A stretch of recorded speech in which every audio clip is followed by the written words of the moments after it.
O que as escolas particulares não querem que as famílias de pessoas com deficiência descubram. Eu estou cansado de ver pais e mães de pessoas com deficiência, de crianças com autismo, aí passando raiva, sendo humilhados, constrangidos, tá? Sempre na tentativa de escolher, de colocar a criança numa boa escola, né? Uma escola que receba os seus filhos com o mínimo de dignidade.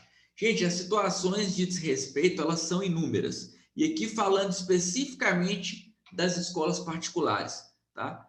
Claro, tem raras exceções, tá? Não estou falando de forma generalizada, mas em sua grande maioria a gente tem visto aí na prática pessoas com deficiência, famílias sofrendo violação de direito no que tange ao acesso à educação inclusiva de qualidade. E as desculpas esfarrapadas são as mais diversas. É por isso que eu estou gravando esse vídeo aqui, porque eu vou ensinar para essas famílias o que é que as escolas particulares, na sua maioria, não querem que elas descubram, tá? E como é que vocês vão agir diante de situações aí de desrespeito, de discriminação, muitas vezes de violação aí de direitos, tá bom? Fica comigo até o final do vídeo. Para quem não me conhece, meu nome é Thiago Elton, eu sou advogado, especialista em direitos das pessoas com deficiência, tá certo? Vamos lá então. Gente, o capacitismo e a discriminação, quando eles não são escancarados por parte das escolas, eles acontecem aí de forma velada, tá? Muitas das vezes numa frequência absurda. É muita desculpa que essas famílias recebem, gente, vocês não têm noção. É a falta de vaga, ô mãezinha, eu vou dar uma olhada, se tiver vaga, estou esperando uma confirmação, te ligo amanhã. Olha, mãezinha, a situação é a seguinte, eu não vou ter estrutura para receber essa criança aqui. Talvez seja melhor você ir em outra escola, né? E por aí vai as desculpas que as famílias vão recebendo. Olha, tem uma lista de espera, tá? Assim que chegar na vez do seu filho, a gente entra em contato. Olha, vai ter um processo seletivo. Mesmo sendo a criança com autismo, ela vai ter que passar pelo processo seletivo e se ela for selecionada, ela pode entrar. E por aí vai, gente. Vocês não têm noção do tanto de desculpa que acontece e as famílias ficam muitas das vezes a ver navios sem saber que providência tomar, enquanto a discriminação, o preconceito, a barreira ali criada, né, pelas instituições de ensino, elas continuam acontecendo e têm que ser derrubadas, tá? Então, olha só, por exemplo, nesta semana viralizou na internet um vídeo gravado ali pela Verônica, né, do Instagram Faxina Boa, uma influencer, e ela retratando ali a negativa velada de matrícula que ela teve do filho com autismo. Ela já tinha contratado, efetuou os pagamentos antecipados, na hora de preencher a ficha, ela, né, colocou a informação que o filho tinha autismo e, do nada, a escola disse que, olha, não tinha mais vaga, né, o tempo que levou o contrato, enquanto fazia a negociação, a vaga sumiu. Né? Infelizmente, isso acontece de forma reiterada. Nós já trabalhamos aqui no escritório diversos casos dessa natureza. Caso semelhante a esse que aconteceu com a Verônica, a gente tem casos em andamento. É incrível como que isso acontece, né? E não é só com autismo, não. Isso acontece com síndrome de Down, isso acontece com diversas deficiências, principalmente quando aquela deficiência ela vai demandar, né, algum tipo de recurso especializado por parte da escola. Seja um profissional, né, de apoio com uma especialização específica, né? Seja ali algum tipo de adaptação que aquela escola vai ter que promover, né? Isso está incluído, né? Devia estar incluído aí no custo operacional de quem pensa em ingressar no mercado, né, de educação, mas infelizmente não, eles acham que vai ser um gasto a mais por conta daquela criança, né? E aí acontecem as mais diversas barreiras que a gente tem visto aí, né? Barreiras atitudinais, barreiras de inclusão mesmo, que impedem que aquela criança seja recebida com dignidade na escola. E aí a gente tem que atacar isso, tá, pessoal? Porque eu vou ensinar para vocês, na verdade, vou ensinar o que é que essas famílias, o que é que as famílias têm que ter noção. O que é que as escolas particulares não querem, gente, que as famílias descubram.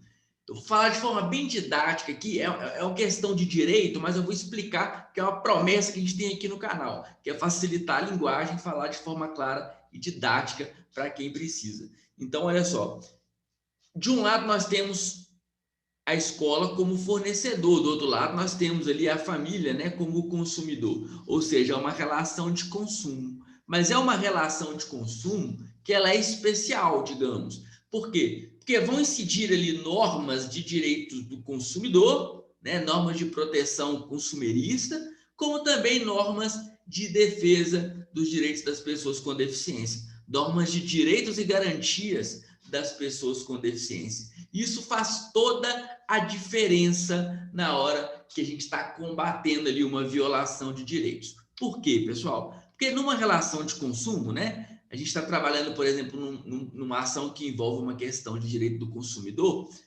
tem a regra que prevalece ali a inversão do ônus da prova, ou seja, normalmente no direito, quem alega que sofreu uma violação de direito, ela tem que provar aquilo ali, né? Mas quando envolve uma relação de consumo, a gente tem a possibilidade de inverter essa obrigação de provar, porque muitas das vezes, né, o consumidor, ele está numa situação que a gente chama de hipossuficiência, é mais difícil para ele produzir a prova. Muitas das vezes a escola, ela tem toda a documentação ali, ela que é capaz de provar que tinha ou não tinha vaga, né? A escola é que tem os elementos ali para poder provar que houve ou não houve determinado tipo de discriminação que a família está alegando, então é meio complicado para a família. E isso tem se consolidado judicialmente, bom, pelo menos, né? Já temos decisões reiteradas dos mais diversos tribunais, inclusive posicionamento já validado pelo Superior Tribunal de Justiça, pelo nosso STJ, tá? Determinando que, olha, nessas relações de consumo que envolvem criança com deficiência, né, em situação de ações indenizatórias, por exemplo, que discutem discriminação, a obrigatoriedade de provar é a escola, não é a família que tem que se virar no desespero para poder provar que foi feito um PDI errado, né, um plano de desenvolvimento individual foi feito errado, ou sequer se foi feito, né, se a escola promoveu de fato ali todo o atendimento educacional especializado que essa criança tinha direito, essa escola ela tinha um controle transparente da existência ou não de vagas, né, para poder virar para essa família e falar que não tinha. Então, dentro de um processo judicial, a escola, via de regra, ela vai ter obrigatoriedade de provar. Mas isso não quer dizer que a família não tenha nenhum ônus, não, pelo contrário. E aí é que entra o que eu vou ensinar aqui para vocês agora, né? Gente, tem que ter uma estratégia, tá? Na hora de se comunicar com a escola. Por quê? Porque você vai levantar ali indícios já, você já tem que ir vacinado, né? Você já vai levantar indícios, elementos ali de convicção, porque se acontecer de você sofrer alguma violação de direito, se acontecer do teu filho, da tua filha, ter ali a dignidade dela cerceada, porque não estão querendo receber ela na escola, porque estão fechando as portas da inclusão para você, você tem que ter alguns elementos de prova já para que você possa buscar ali a reparação de direito. A não ser que você vai ser mais um pai, mais uma mãe que vai deixar para lá. Não pode. A gente tem que tomar providência sempre que for necessário para poder fazer valer a dignidade das pessoas com deficiência. Então, olha só, na hora de entrar em contato com a escola, muitas famílias têm dúvida. Ah, será que eu falo que meu filho tem uma deficiência ou não falo? Como é que eu faço, hein? Gente, olha só, se você você vai matricular uma criança, você liga para a escola e fala assim, oi, é da escola tal? Deixa eu te falar, eu estou querendo matricular meu filho e ele é negro, tem algum problema? Você fala isso? Hein? Ah, meu filho é branco, meu filho é gordo, meu filho é magro. Por que você já vai ligar para a escola, vai chegar lá de boca e já vai chegar falando, olha, eu tenho um filho com deficiência? Não, você tem que ter estratégia, infelizmente. Enquanto a sociedade não tiver madura o suficiente para lidar com essas condutas capacitistas que a gente tem que derrubar, a gente tem que ter estratégia para poder negociar a afirmação de direitos. Infelizmente é desse jeito. Então, eu ensino para vocês a estratégia. Olha só, vocês têm que entrar em contato com a escola sempre por escrito. Primeiro contato, registra. Registra tudo, seja pelo WhatsApp, seja pelo e-mail. E de cara, já chega perguntando, olha, se tem vaga para determinado turno, para determinado período e horário. Já chega perguntando tudo. Por quê? Porque você não vai dar margem para a escola depois mudar de ideia e falar que não tem vaga. Entendeu? Então, você já defina dentro do seu planejamento de vida e tal, olha, eu quero uma vaga para o maternal na parte da manhã, ou quero uma vaga para o ensino fundamental na parte da tarde, ao ensino integral, não sei, você que define, né? Mas quando você chegar documentando para a escola, faça isso por escrito. Primeira pergunta que você faz para saber se tem vaga. Por quê? Porque se tiver vaga, não interessa a deficiência. A escola é obrigada a efetuar a matrícula, tá? Ela não pode negar a matrícula em razão da deficiência. Agora, se não tiver vaga, de fato, ela não tem como, né? Ela não é obrigada ali a receber, a criar uma vaga para criança com deficiência. Não, ela não é obrigada a isso. Então, é aí que as escolas, muitas das vezes, acabam maquiando ali a falta de inclusão. Então, pessoal, vocês têm que ficar atento a isso. Faça esse registro, documente isso ali pelo WhatsApp ou por e-mail, já de cara para saber se tem vaga ou não. E aí, depois que você for lá, for conhecer a escola e tal, você tá documentando toda a negociação, na hora que você for fazer a matrícula, vai ter uma ficha onde você vai colocar todas as características ali da criança, né, do aluno que está sendo matriculado. E em algum campo você vai colocar uma observação com as necessidades específicas que aquela criança tem. Se vai precisar de profissional de apoio, se vai precisar de algum tratamento específico, de algum tipo de adaptação, né, ele, em razão da deficiência. A deficiência é uma condição humana. Você não tem que ficar escancarando isso toda hora só para poder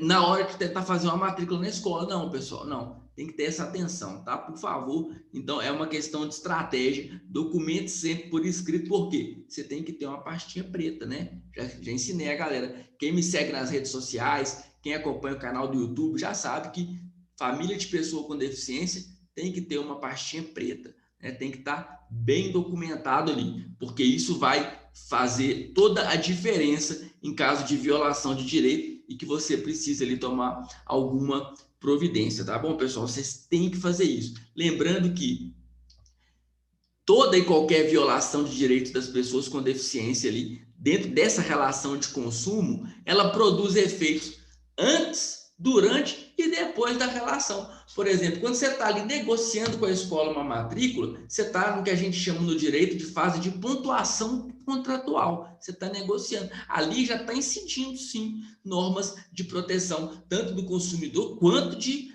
proteção aos direitos da pessoa com deficiência. Então, se acontecer a discriminação na negociação, antes da matrícula ser celebrada, aquilo ali pode gerar, sim, repercussão. A negativa de matrícula, ainda que velada, ela pode, sim, gerar repercussão para a escola, seja civil, tá? Em relação a danos morais, por exemplo, se for o caso, em relação a danos materiais, caso você tenha tido algum gasto ali, né? Você teve algum prejuízo financeiro, achando que você ia colocar o teu filho naquela escola e não pôde colocar, né? Além dessas repercussões que podem acontecer administrativas contra aquela escola, né? Isso pode gerar repercussão junto à Secretaria de Educação, junto ao Ministério Público, né? Isso pode implicar na concessão da licença de funcionamento daquela escola, tá bom? E se for por parte de algum profissional caracterizando discriminação, isso pode gerar até crime de discriminação em razão da deficiência, tá? Com todo o amparo que nós temos aí na nossa LBI, na nossa Lei Brasileira de Inclusão da Pessoa com Deficiência, tá? Então fiquem atentos, pessoal, não aceitem esse tipo de conduta, tá? Essas desculpas esfarrapadas. Para quem segue a gente aqui no canal, para quem conhece o nosso trabalho, já fica vacinado e já fica alerta. Se documente, faça o máximo de provas documentais possíveis. Família de pessoa com deficiência não negocia com escola particular por telefone, de boca, não. Se tiver que comparecer até a escola, pega testemunho no local, faça o que você tiver que fazer, mas não deixa o direito do seu filho, da sua filha, ser violado e não fique inerte, tá? As famílias, muitas das vezes, infelizmente, pessoal, me dói falar isso, mas tem culpa nesse processo de educação que a gente faz com a sociedade em geral, porque quando a família se cala, quando a família não toma providência, ela deixa com que o capacitismo domine, ela deixa com que a discriminação ela continue. Então, a providência ela tem que ser tomada. A gente não pode se calar diante desse tipo de situação. Tá bom, pessoal? É isso aí. Seguimos aqui firmes, sempre em defesa dos direitos das pessoas com deficiência. E eu queria pedir você também, não se esqueça, divulga esse vídeo. Por favor, compartilhe. Você que está aqui pelo YouTube, se inscreve no canal, ativa o sininho aí, comenta, manda sua sugestão, porque a interação de vocês, a participação de vocês aqui no canal, ela faz toda a diferença para que a gente continue aqui, né, democratizando o conhecimento, levando de forma clara e didática, uma linguagem fluida para todo mundo entender aí como é que funciona os seus direitos. Sempre aqui na luta, tá, pessoal? Forte abraço e até a próxima.